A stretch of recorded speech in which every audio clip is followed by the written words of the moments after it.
Well, this morning I was getting ready to leave the house, got some, shirt and got kind of ready and to come in.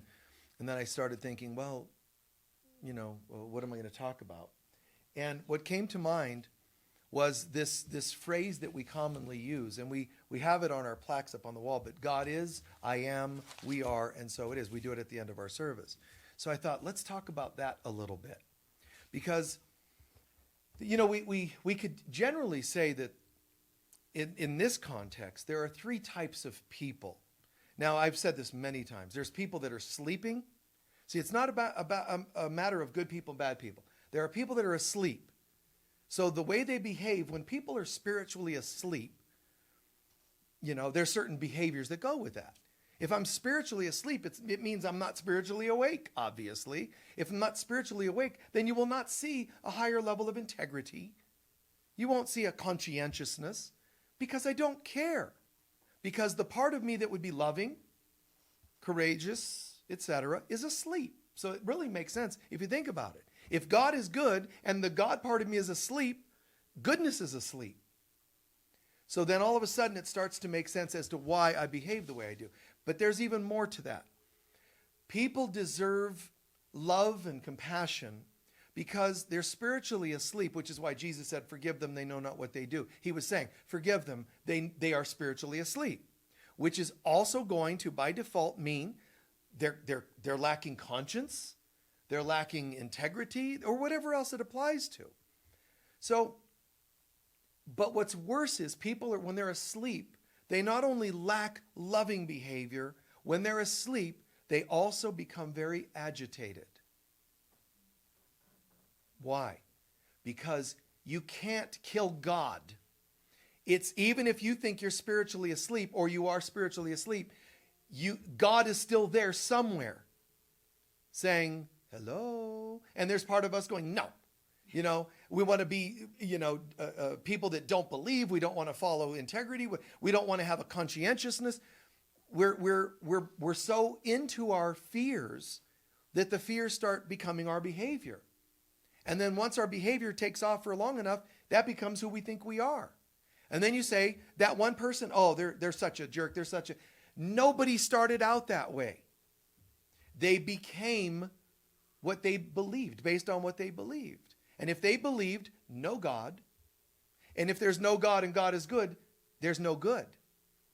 And I have to tell you, if you right now did hypnosis on me, let's pretend, and watch the things, watch back and forth, okay, and now, Michael, you're in a deep sleep, okay, and you are separate from God. How do you feel? What do you think would come out? Jolly? No, it doesn't feel good. People are in a hypnosis. But they went to the show to get hypnotized. That's where we allowed it to happen on some levels.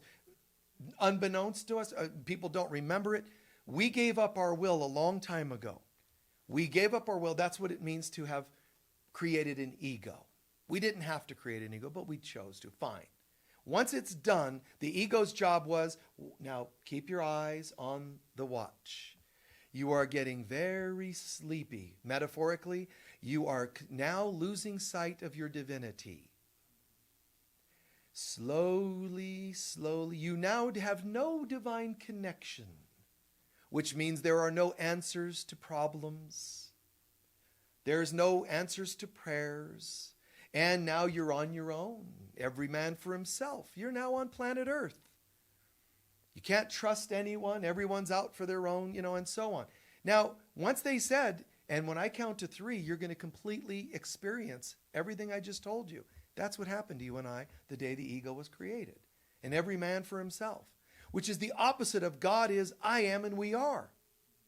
Instead, God ain't, I ain't, and we ain't.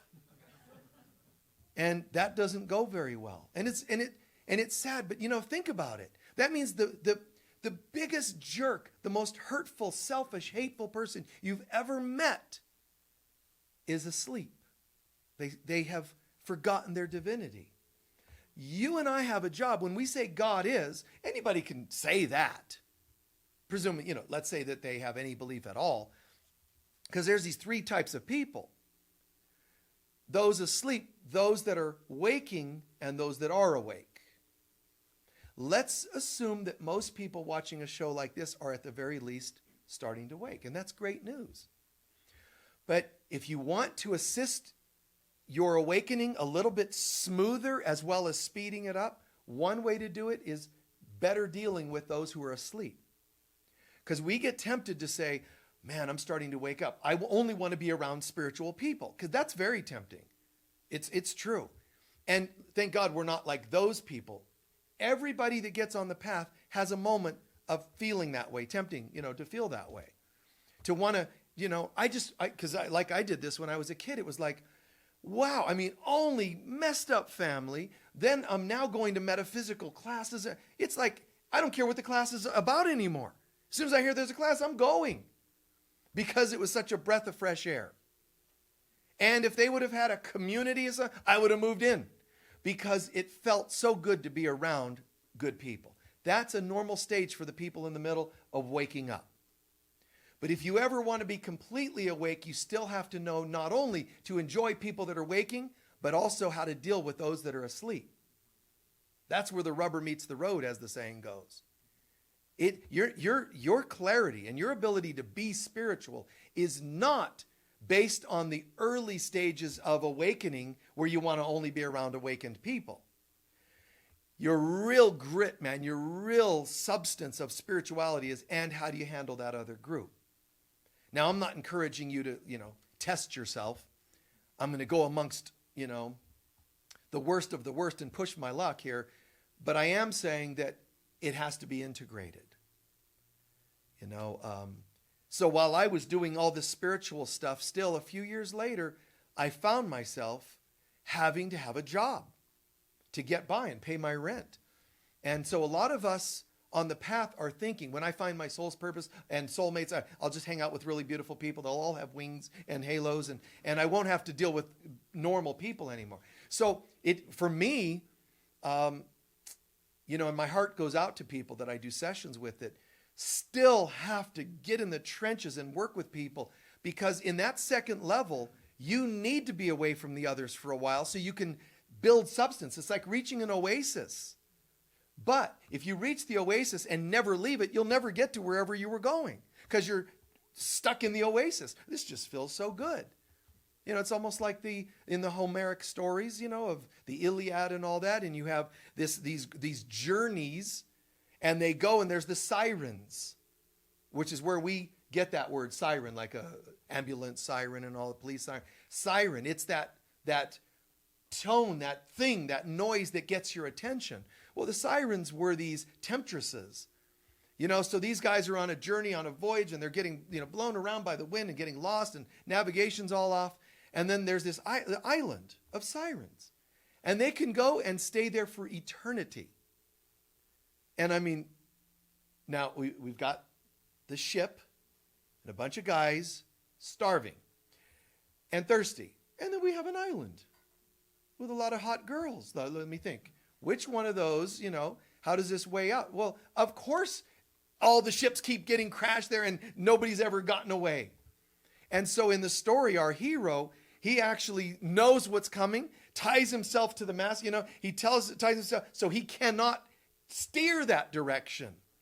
Well, we have a period in our lives where it has to be that way. Stay out of the bars if you're tempted to drink. Stay away from your dealers if that's what you were tempted to do. But, there's a point of refraining. But then there's a point where you totally have it and there's nothing to have to abstain from because you feel connected. But for a while, you have to stay away from the sleeping, addictive temptations of life. But the second phase of that is, now I've got it. It's not an option. I'm not interested. I don't have to tie myself up, meaning restrain myself from temptations. Rather, how are you going to tempt me if I am all that is? God is, I am. I am means there's nothing I need. So we're all going in that direction. And the fact that there are changes going on in the world, this is to help strip down the things that we thought we valued back here. Because the world, by and large, is mostly asleep. the people you're hanging around with are mostly waking. If some of them are, and I can't do any of that other, I'm trying to find where I can only be around spiritual people, don't blame them. That's a righteous phase to go through. But are you going to be one of them as well? Or are you going to say, I'm still capable of going to the grocery store and still holding my center? Because the saying, God is, I am, we are, is a statement that is an initiatory statement. It is calling you to find out if it's true that God is and I am and we are. Because anybody can make a nice affirmation like that, but is it true? Are you living that? Which I'll get back to in a sec. So there's a point, we do all go through that, but are you emerging from it yet? Because this world is going to new dimensionality. And I've tried to explain this for so many years, where I always found it ironic that people they get in groups and they're affirming, the ascension.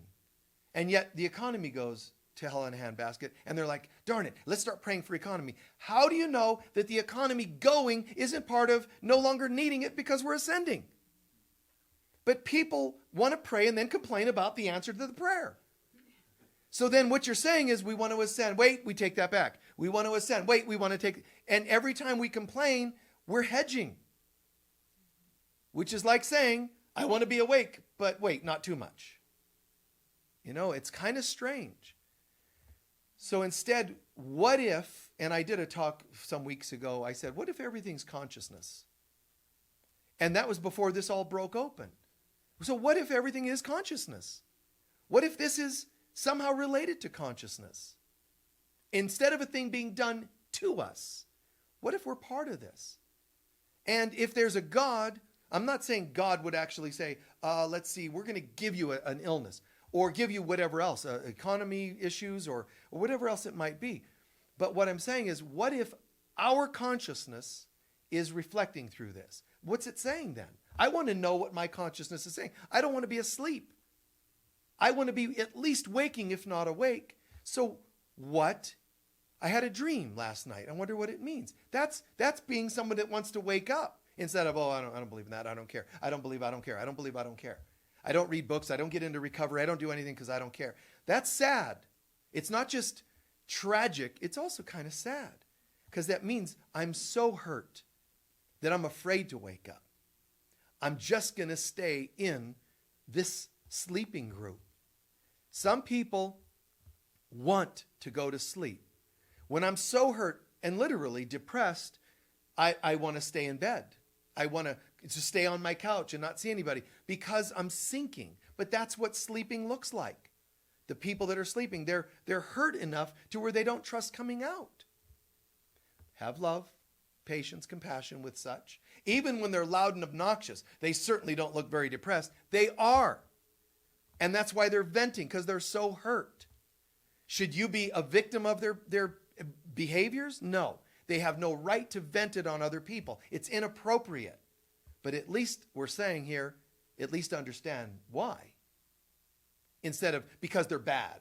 It's they know not what they do. They're sleeping and they're in pain. Doesn't justify it. If someone walks up, kicks me in the leg because they're sleeping humans, I'm not going to have them do it again. Okay? I'm just not going to have them do that again. I can step back. If they approach me and do it again, I'll step back again. They do it again, I'll take them out. Knock them out or walk away. Do something to say that's not appropriate. It's okay for you and I to say, stop. I remember when I was a kid and I learned martial arts. Once in a while I would go and to gyms and whatever, and practice a little bit. And there were certain kinds of martial arts where when they told you their style of martial art, you knew, oh God, because they loved proving how great and tough they were. And I call it playing. And it was always kind of funny for us to be in our martial arts outfits and me walking up to somebody going, do you want to play? I had to sometimes obviously explain myself. But, because they're like, no, you want to fight? And I'm like, would you like to play? Because to me, it's playful. If done in the waking consciousness, it can be very playful. You tag each other. You move and you enjoy. You go, oh, good move. You compliment. You work with each other, not try to defeat. And there were instances now and again, one in particular, where this guy, I'm moving slowly and graceful and playing, and he's more and more intense and more intense. And every time I would do something and touch his nose, which means I could have hit his nose, but I'd just touch it, he just got more irritated. And he wasn't understanding the play concept. So he would come at me faster. He was starting to throw faster kicks and harder kicks. And the more he was doing that, the more I would do other things to counter without doing anything. Doing without doing. And finally, I did a couple things that really irritated him, and he said, you're not allowed to do that in martial arts.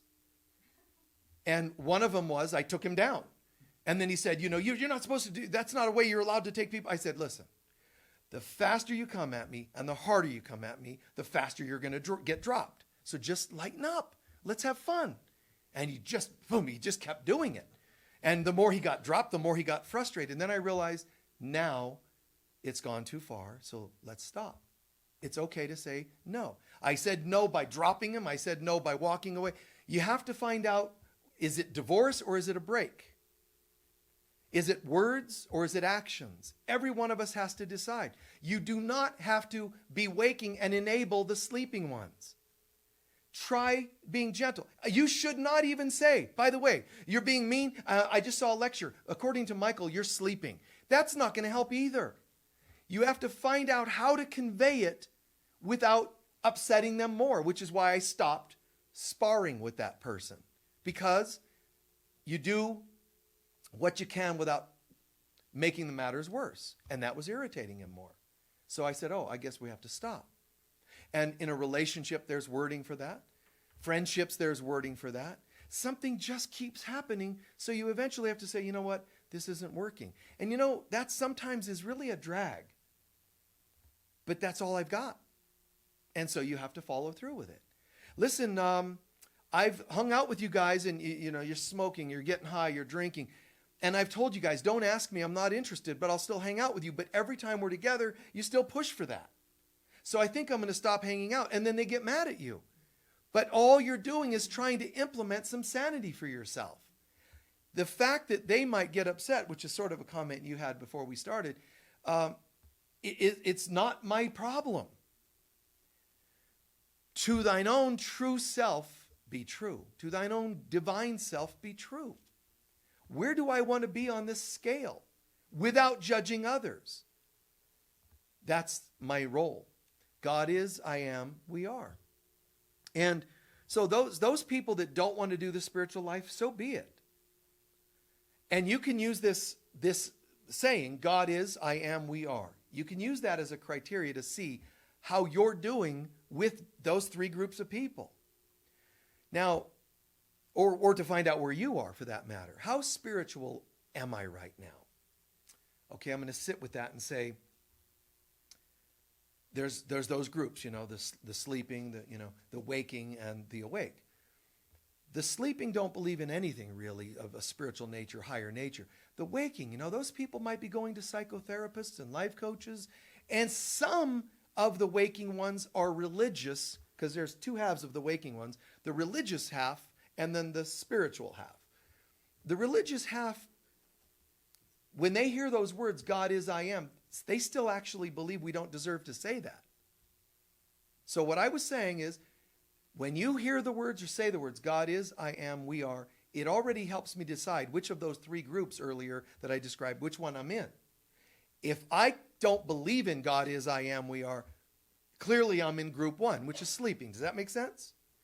If I can say God is, I am, but nervous, undeserving, I might be one of the religious ones in the waking group. I can say God is, but I get to the I am, we are, and I can't hold it. But as we become, let's pretend now, you guys, all of us watching, we're not only in the waking group, we're on the higher half of the waking group. That's good news. So test yourself. God is, I am, we are. How are you doing with that statement? Well, I believe it. I get excited. I'm celebrating because I'm a waking human. I'm spiritual. God is, I am, we are. Okay, but how much are you living it? Do you really know and believe God is? Yes, totally. Great. Clearly, I'm not in group one. Group 2, God is. Can you say, I am? The religious half of that second group will not. Is that making sense? But if you're spiritual, this is great because you're testing yourself. If you're spiritual, you're capable of saying, God is and I am. Nice job. Now we know you're in the second half of that middle group. You want to get all the way there? Can you say, not only is God is, I am, but we are? Oh, I can say it. No, that's not how you do it. Can you live it? God is, I am, we are means that even the people that are sleeping, I see as part of the God I am. I don't see them as wrong. I see them only asleep, and it's a matter of time, because if God is, it's perfectly so. If I am, it's perfectly so. And if we are, it's perfectly so. So it's only a matter of time that the sleeping ones wake up. And since time's an illusion, they're already home. If you have any hesitation to that, then you can't actually claim that you believe that God is, I am, and we are. And that's not a bad thing. I just learned where I need to do my work right now. I learned I'm good with believing God is. I'm sort of okay with I am, although that's not even perfect. Let me look at where I'm off. Don't just say it. Where do you know it to be true and not know it to be true? God is, fine. I am. How am I doing with that? Do I really know that I am as God is? Because this is a progression and a descension too, of a descending rather of the God is. It's God is, I am, we are. But can you bring that all the way down? I love to say God is. Every time you're praying, you're saying to some degree God is. So let's say you've got that down. God is. I really believe that. How much of the I am can I own to be true? Every time that I struggle, do I really believe that I am? If you say, I don't have enough such and such in my life, then you're not actually saying, I am, meaning divinely so. Because this isn't just a sentence that goes horizontally. This is one that stands like this.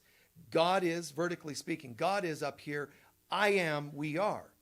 Are you able to take the God is lofty statement to the I am completely? Completely so. Can you do it? Oh, yes, absolutely. Don't just new age me here. Can you really believe it? The question is, can you live it? And how often? How thoroughly and how often? I am. What does it mean to you? And you can see, if somebody asks you, you're going to go, oh, it means that I'm part of the divine. But do you live it? How so, you might ask? When you say, I don't have enough of something, or I need something, I'm alone, I don't have somebody in my life. That isn't the I am that I asked you if you can connect with. I said it has to be the God is equally so in the I am. And most people don't see that. We think God is and life sucks. Like completely two different worlds and realities. If we want to be spiritual, that third group, awake, instead of just sleeping or waking and awake. If we want to get to awake, then you have to be able to see the God is all the time, I am all the time, and we are all the time. That doesn't mean we always act like it. There's a secret to pulling this off, by the way. One technique is by living it. The other is to own that when you mess up, forgive yourself. That's the shortcut. We will not ascend actually by our own efforts. All we can do is prepare a vessel, so to speak. The thing that pours us, pours into us is the I am that God is. That's not me fixing myself. You can't organic yourself into heaven. You can't behave yourself into heaven. What you have to do, the shortcut is you do your best to live that presence. And you're still not going to get it perfect all the time. If you go with Hinduism, you might be able to pull this off, but they say it'll take you thousands of lifetimes. Not thousands of years, thousands of lifetimes. Go ahead if that works for you. So when I say it's impossible, what I mean is don't bother. Do what you can and let it be enough. And rest in that, knowing That when I slip, I don't go, bad boy, let me get this right. What I can do is go, oh, wow, that was interesting. I kind of slipped there, didn't I? Let me do what I can on that very tactfully, gracefully, but mostly forgive yourself. Forgive everything in you and in others that you think you see, and that's the way to keep fast tracking into awake. You don't fix yourself into being awake, that third group. There's a trick to it. You forgive because when you're forgiving, you're anchoring the divine into the here and now. Is that making sense so far? All right. So, you can take a moment and ask yourself. I just think it's such a perfect statement. God is, I am, we are. God is, I am, we are. And again, easily said, but am I living as though? Now, you can have good intentions. You can say, man, I just live a spiritual principle, spiritual life. I'm all, into love and forgiveness. But to find out if you're really doing it, does the God is draw downwards into the and I am without any deviation? For most of us, and all of us for that matter, it gets deviated. Some can't even believe that God is. But even those who can, when it comes into I am, what we do is, God is so beautiful. I can't believe I'm such a screw up. I can't believe, I slipped again. I did this, and I wish I were a better parent. Some of us are going, God is, but I'm getting older. God is and I am. Instead of God is, I am, it's God is and I am. I'm getting older. God is and I am sick. God is and I am alone. So God's not making it very far down to the earth plane. Why do you think we can't see it everywhere? You want to bring God into the we are? Because that's the we are is here on this planet. All right? Seemingly for now. You want to bring God in? You want to have no financial issues? You want to have no sickness? It's got to get from the God is to I am.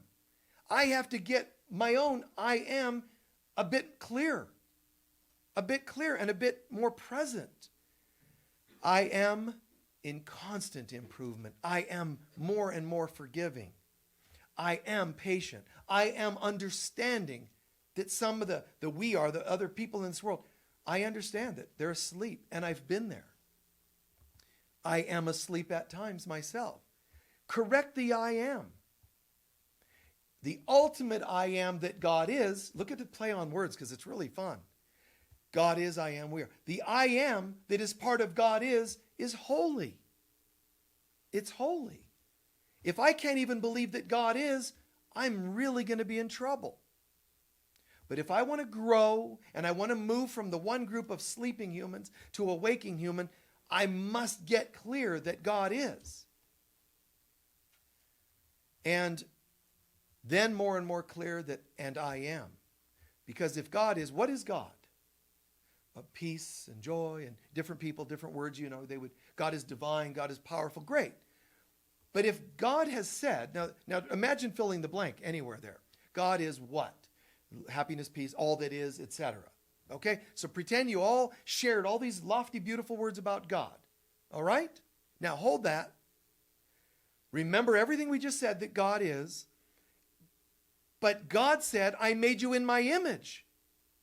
And if that's true, which it is, I assure you, then if God is, I am. So I don't have to make myself more like God. It's done. So what I need to do is allow more of the real me to come through. That partly will be saying no to the part that is not me. First, it's going to take the form of restrictions and constraints. I need to not drink. I need to not do this. And I need to, and that's a part of it. Natural organic part of our growing. There's nothing to grow because God is and I am. But I forgot that. So God is and I am working on it. And I'm going to keep working on that.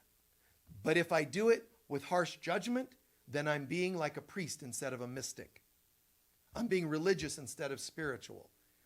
And we will have that happen, a lot of us. You and I have done this for lifetimes, our spiritual studies. Usually you're not going to be attracted to this if it hasn't been something somewhere in your experience somewhere, before. But You and I, even if that weren't true, you and I have lived on this planet before, and we've witnessed religion, because that's for a time in various cultures, that was all we knew about spirituality, was what religion showed. And it was very stringent. Lots of don't do this and don't do that. So we have that program in us. And so we walk around sometimes judging ourselves, this little voice, this inner critic, and that's the ego. But sometimes the ego will pretend to be spiritual or religious. And it'll seem like, listen, so-and-so, Michael or whomever, I'm just here for your own good. Listen, you kind of blew it there and blew it there. You know, and it's going to be, if you look at it, you're going to hear a hyper-religious tone to it. Because it's fault-finding, but instead of just ego fault-finding, if you've been spiritual before, religious before, it's going to put on that disguise to get by, to get under the radar. Because, you know, the inner critic, you're not going to want an inner critic, right? Because you're waking up, you have a coach, you have a counselor, and they're telling you, don't listen to your inner critic, right? So you've become too evolved for that. But all that happened was the ego put on a robe. And it took a different disguise to get by. So if you walk around going, God wouldn't want me to do this and that, it's still the inner critic pretending that it's for God's sake that you shouldn't do anything wrong. But that's not yet God. That's the ego disguised. You'll know it's God when it has a voice that would talk to a child. Hey, sweetheart, what are you doing right now? Oh, I'm trying to walk this line just perfectly, Lord. And what made you think you weren't already okay? I hadn't thought of that. See, and that's Adam and Eve, too. We're naked. Who told you were naked? Think of the gentle, this wasn't what we were taught. Adam and Eve didn't say, uh-oh, we really blew it here. Where all of a sudden we recognized our nakedness. And then the Bible saying, you know, and then a voice said, damn you people, what's wrong with you? How dare you be naked? It doesn't say that, but that's the tone we were taught.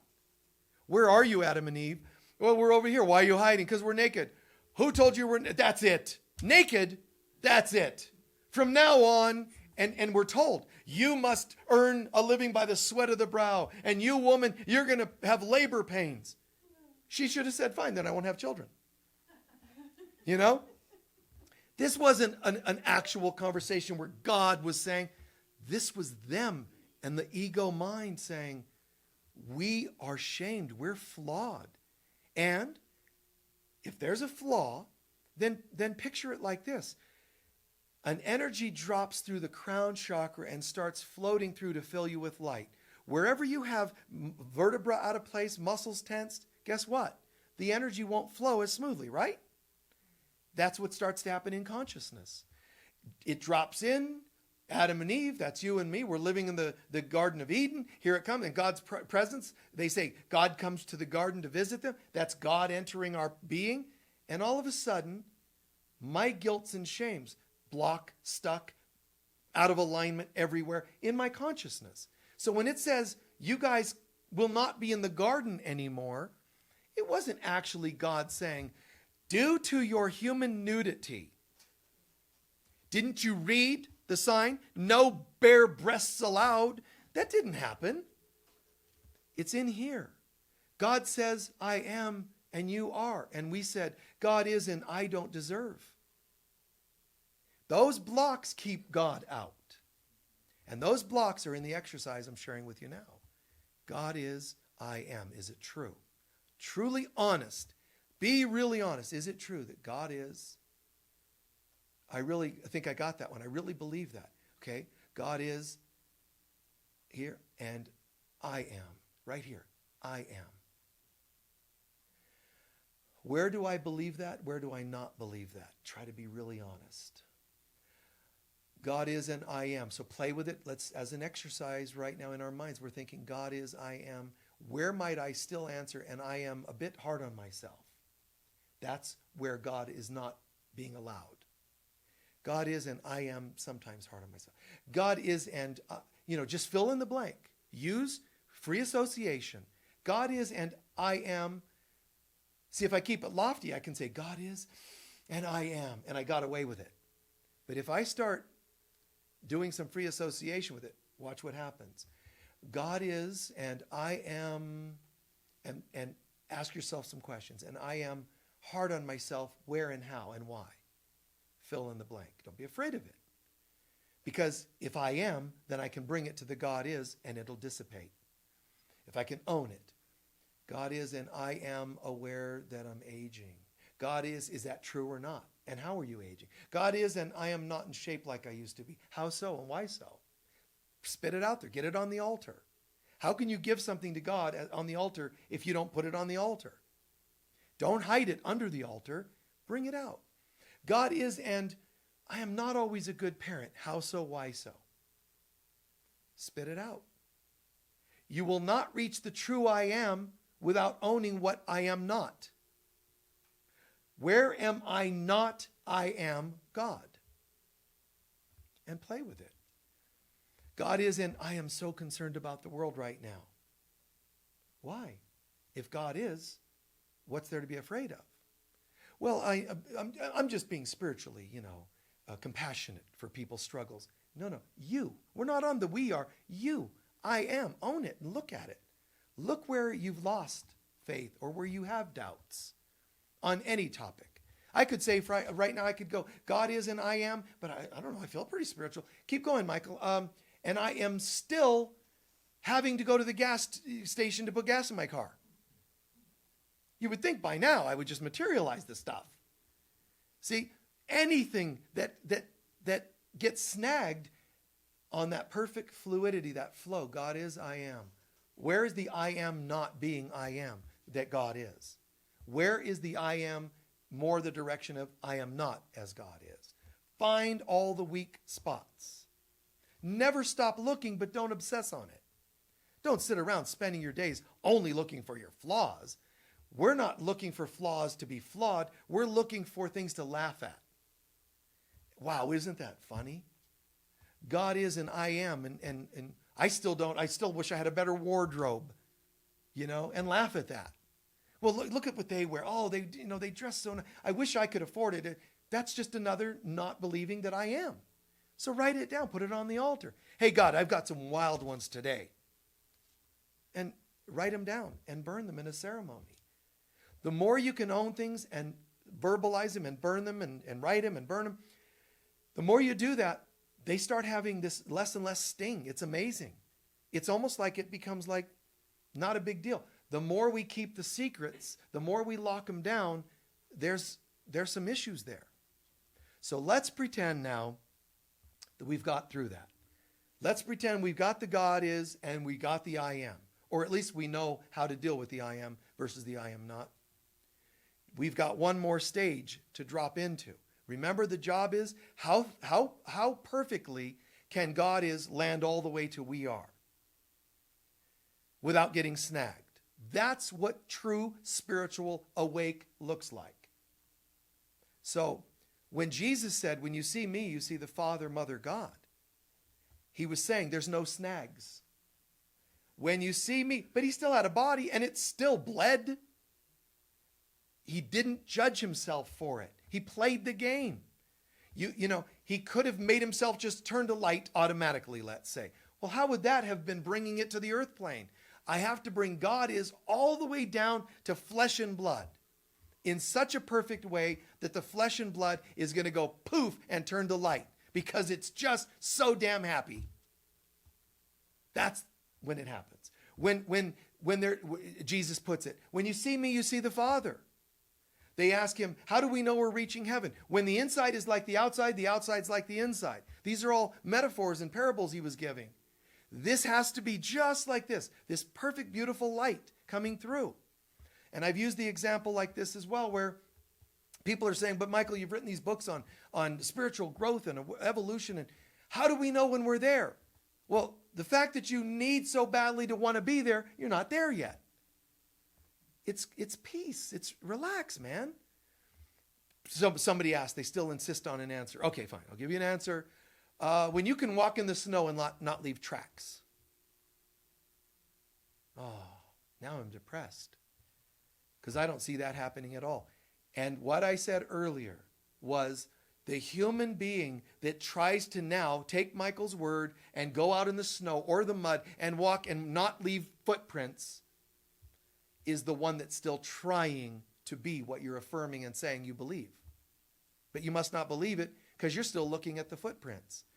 When you really get it, the shortcut is to not judge yourself for it. So the real spiritual awake is not to not leave footprints. It's to not care that you left footprints. To not go, oh, darn it. Because that means you're saying, God is and I am still human. And now you're still frustrated.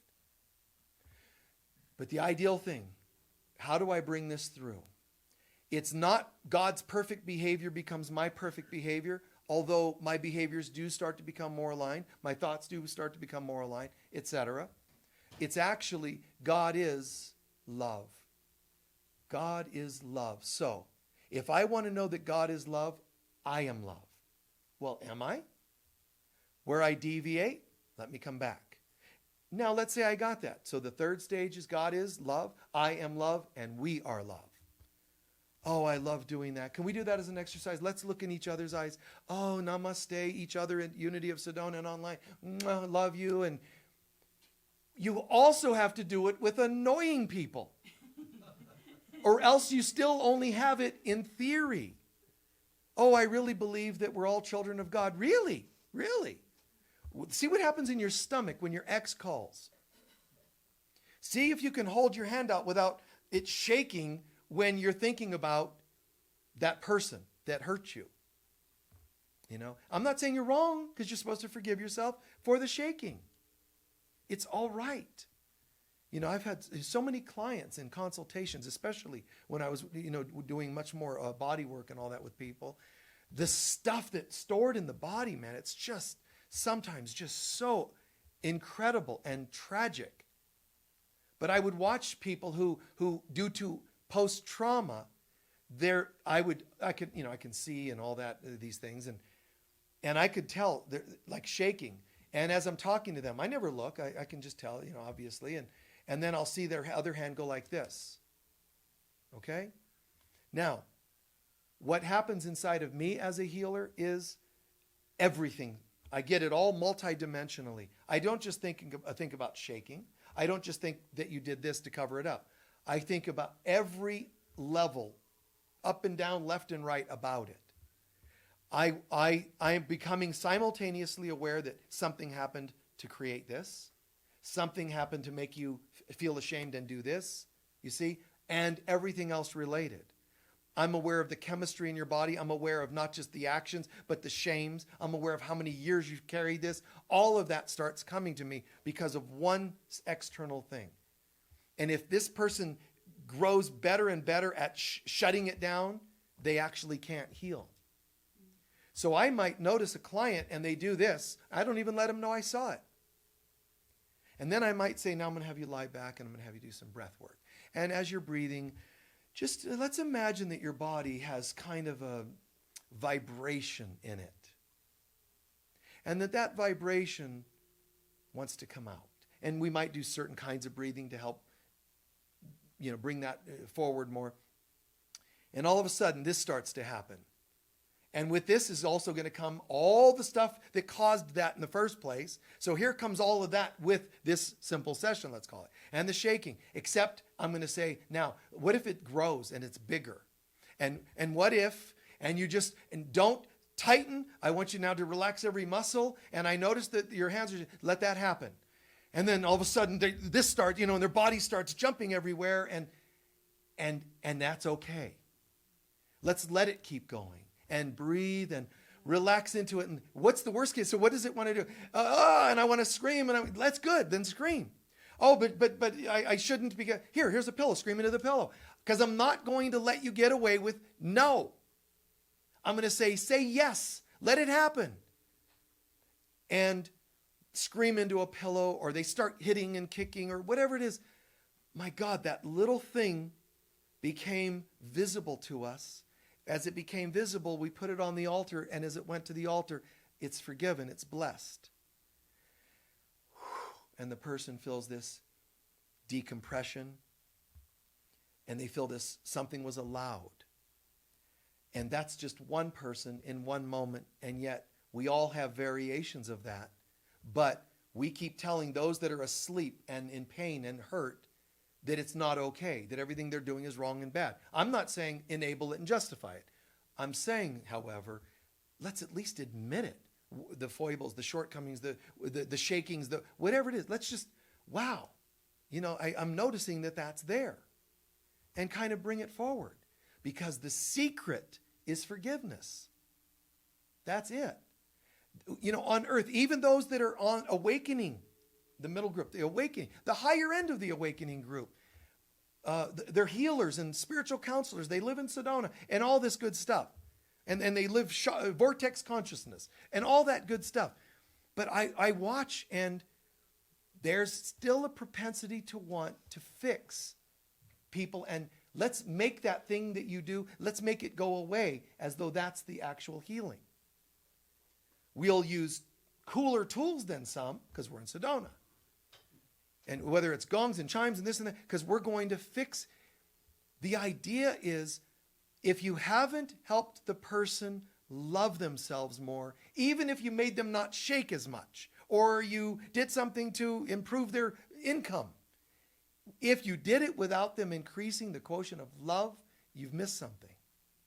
If they haven't uprooted a part of their ego, then the healing technique might very well still be ego-based. Helping people just not act a certain way. You made them not drink, but now they smoke like a chimney. How's that helped them? It's to really change consciousness. If you've changed consciousness, you have had a healing. If you have not changed in consciousness, which most is affected by forgiveness, if consciousness hasn't changed and all you changed was the body, somebody will say, well, they have this thing that they do and we did a technique that mentally countered it, now it doesn't happen.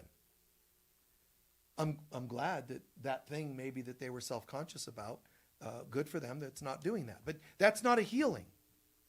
It's a fix, a reparative, something that's nice, but it's not healing. People that are sleeping don't do anything real, for the most part. People that are waking, they do things that are nicer and fixes. You want to be awake, then you've got to get real healing. Do real healing, think real healing, and ultimately with forgiveness. You can't go from any of these other two categories, sleeping or waking, to awake without forgiveness. It's impossible. You can't perfect yourself enough. Now, when I was a kid and studying, I was told we have to perfect ourselves.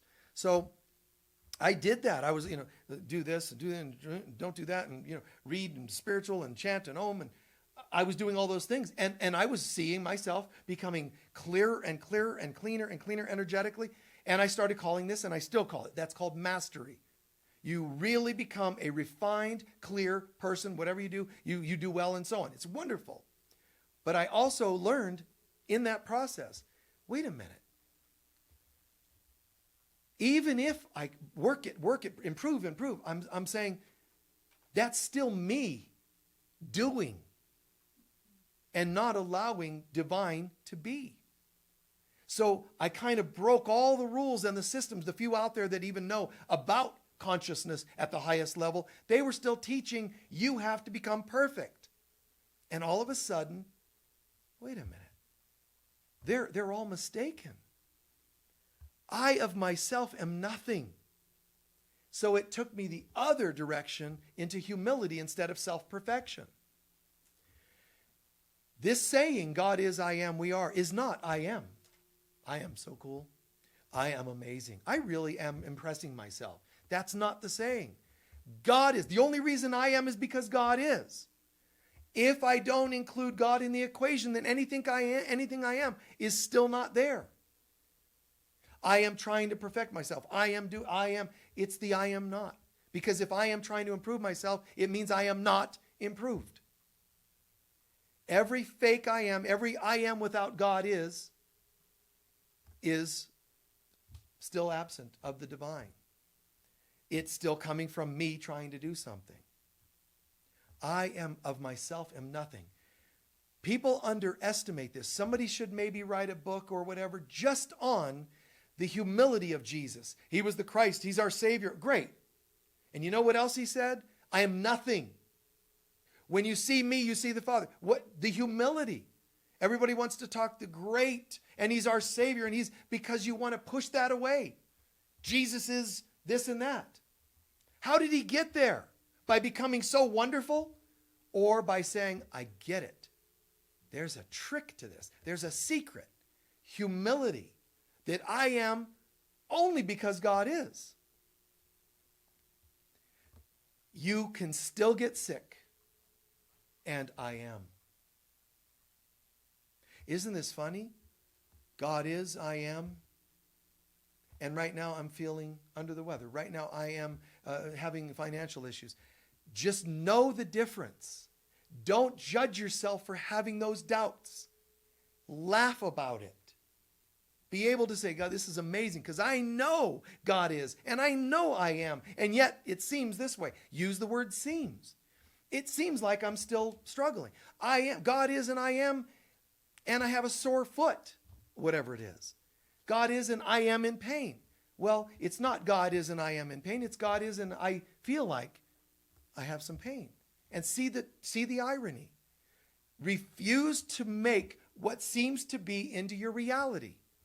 Refuse to say, it's not working today.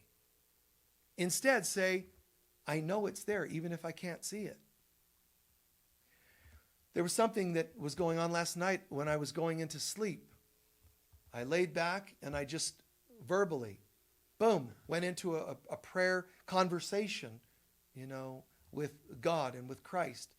And just openly made some statements along those lines. Just, isn't this amazing? Because as much as I know this and that, what would you have me do with the current situation? And just stay in that receptive mind. Instead of, dear God, please fix. It's just, I know better. Instead, it's, here I am, what would you have me do? How would you have me think? What would you have me say today? And one day it would be, you could get guidance that says, beloved child of mine, I want you to kick some butt. I want you to tell people, knock it off. Stop believing in this. Other days, sweetheart, I'm really sorry that you feel that way. But it has to come from somewhere outside, seemingly outside of us, somewhere above and beyond.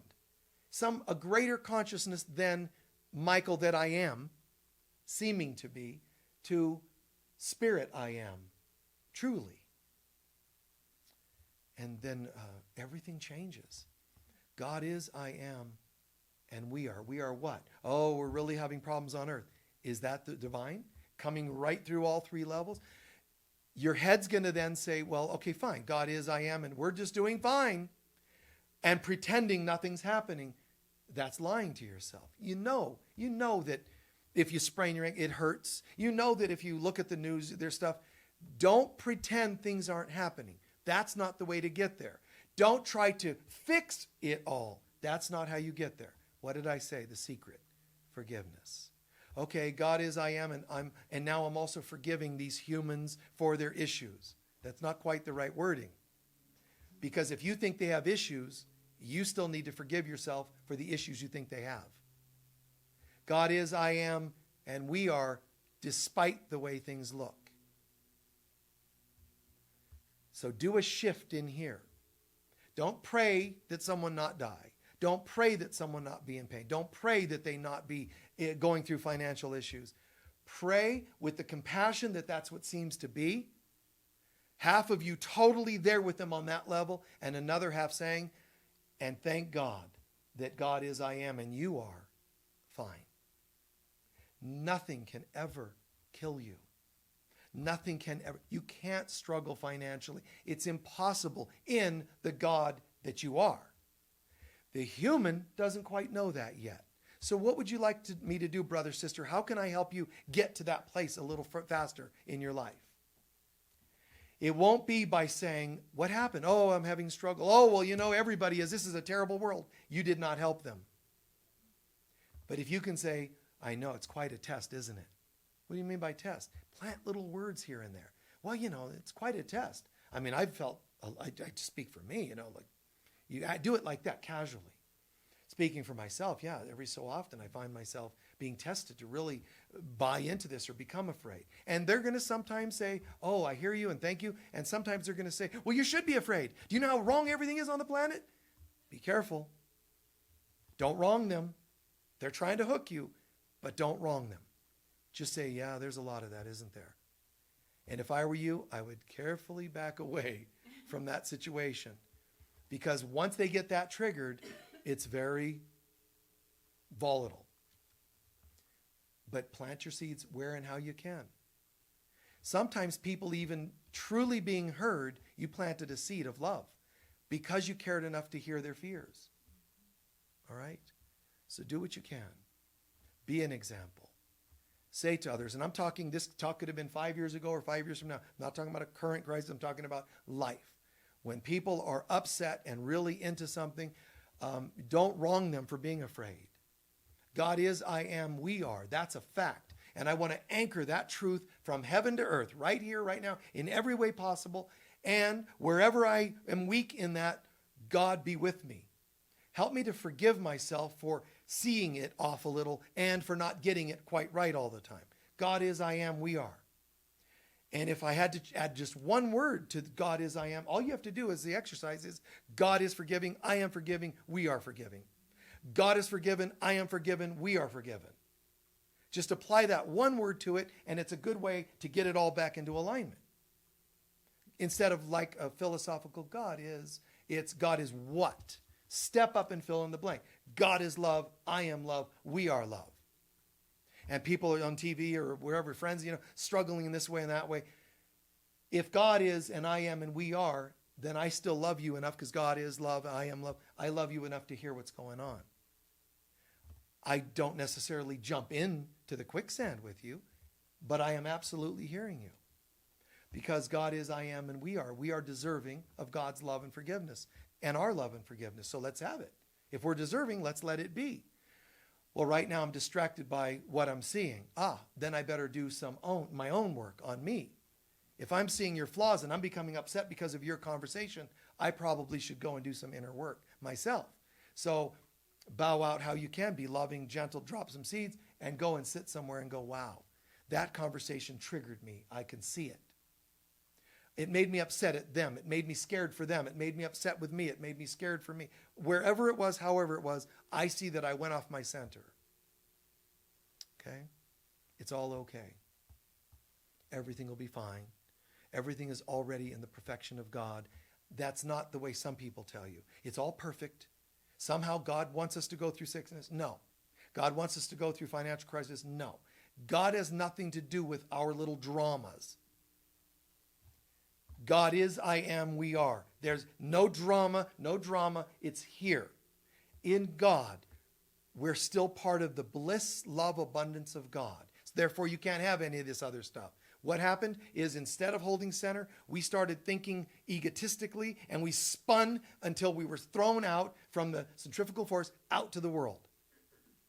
We need that centripetal force to take us back to center. But we spun out of control with this. So when you hear news or hear gossip and conversation, you're still then spinning out of control again.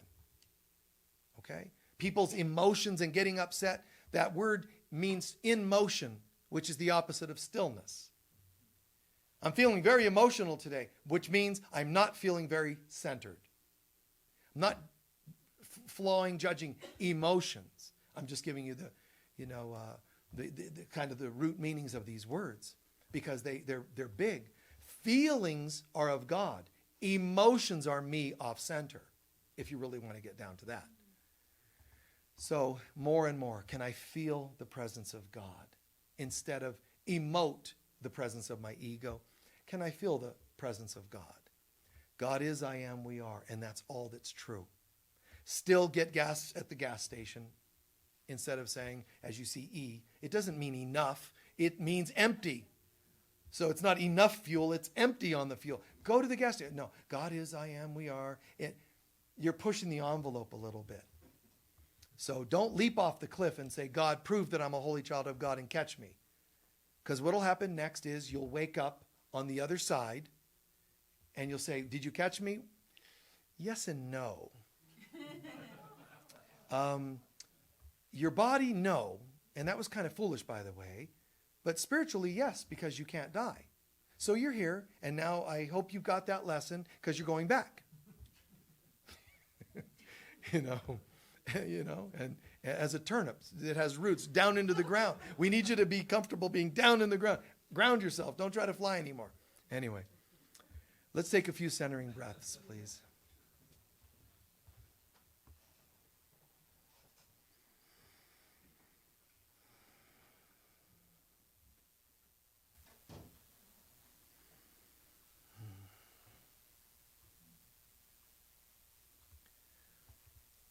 And for today's meditation, let's take only a minute to contemplate this, to meditate this. God is. How well can you handle that? How well can you allow the truth that God is? Can that be held in your consciousness, or is there any doubts and fears to the contrary? Two things to do with anything to the contrary. One, learn from it, work on it as best you can. Two, forgive yourself for it in the first place. Just forgive. Get that as the root to it. I'm still going to forgive. I'm going to work on it, but my priority is forgiving. God is. I don't need to doubt God. I don't need to doubt that God is. I don't need to be afraid of God. Everybody was wrong when they told me about God. God doesn't exist was wrong. It was mistaken. God is a wrathful God was a mistaken notion. God is.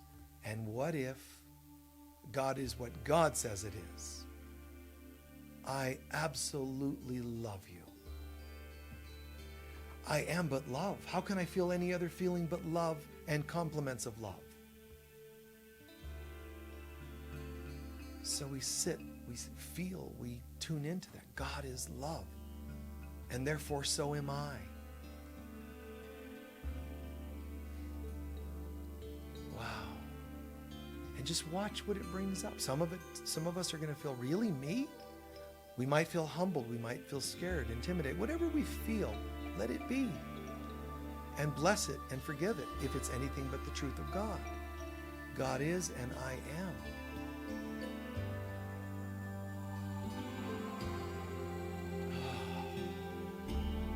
This is an immunity booster. This is a prosperity booster. God is love.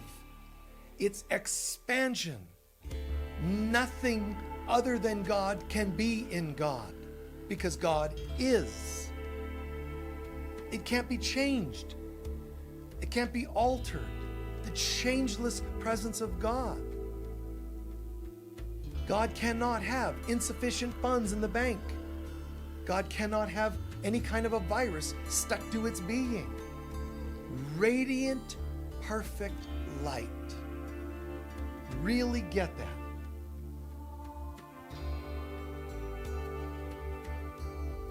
And if God is and I am, then I too have to accept right now that I am love and radiant light. I am this presence of God. Not my ego self, not the times I forget this, but in reality, God is and I am.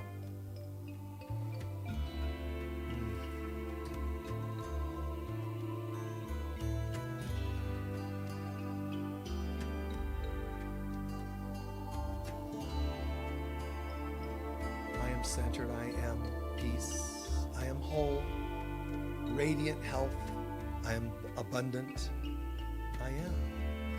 I am all that God is.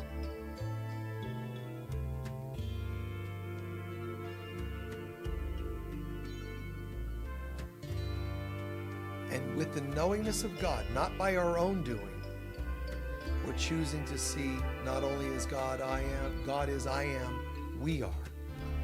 All human beings, every gender, color, thought system, background, religion, we are. Can I hold that without deviation? That God is, I am, we are. Hold that presence. Hold that certainty. People can say ... People can think ... It doesn't change the truth of God. And it doesn't help matters when we try to make up alternate realities that, yeah, even though God might be wonderful up in the sky, we're messed up on this planet. No. Say no to it right now. God is, I am, we are, changelessly perfect and whole.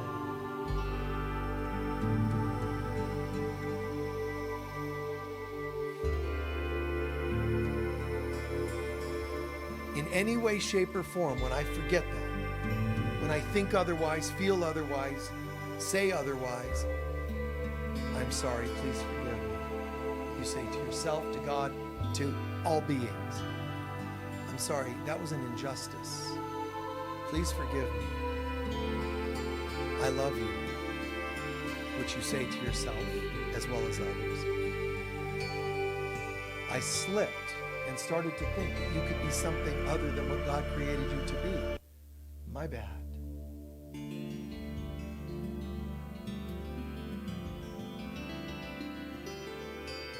Thank you, you're saying to those beings. And everyone now sits, everyone in the universe throughout all time, sits in a vibe of gratitude. The children of God decided to know the truth instead of making something else up about others.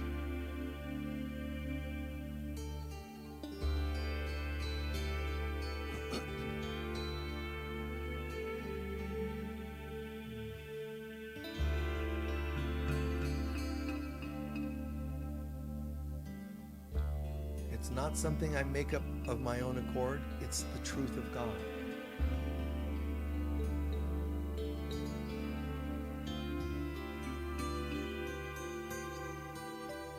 God is, I am, we are.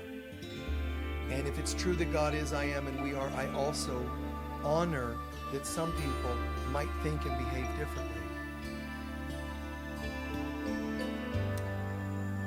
In the truth of God, we're abundant, but if I'm in a grocery line and someone in front of me has forgotten to bring their cash and their deal, either their food is $10, I might offer to help them and give them the $10. Not judge them for forgetting that they're abundant. Prove that you are abundant and give that to them. Never prove more than you believe at the time, but stretch a little of those belief muscles. If someone says there's allergies or viruses and I need to wear a mask, and it's a person for some reason infirm, they can't get their mask on. God is, I am, we are. Don't tell them that and tell them not to wear a mask. God is, I am, we are. Do you need some help putting that on? You're so centered in the truth of God, you can reach out to people in illusions and not be harmed by that. Not descend into the consciousness of the sleeping world. Be the light in the darkness, and there will be no darkness. And we give thanks that this is the truth of God. Even if we sometimes forget, it doesn't matter. It's still the constant, eternal truth of God.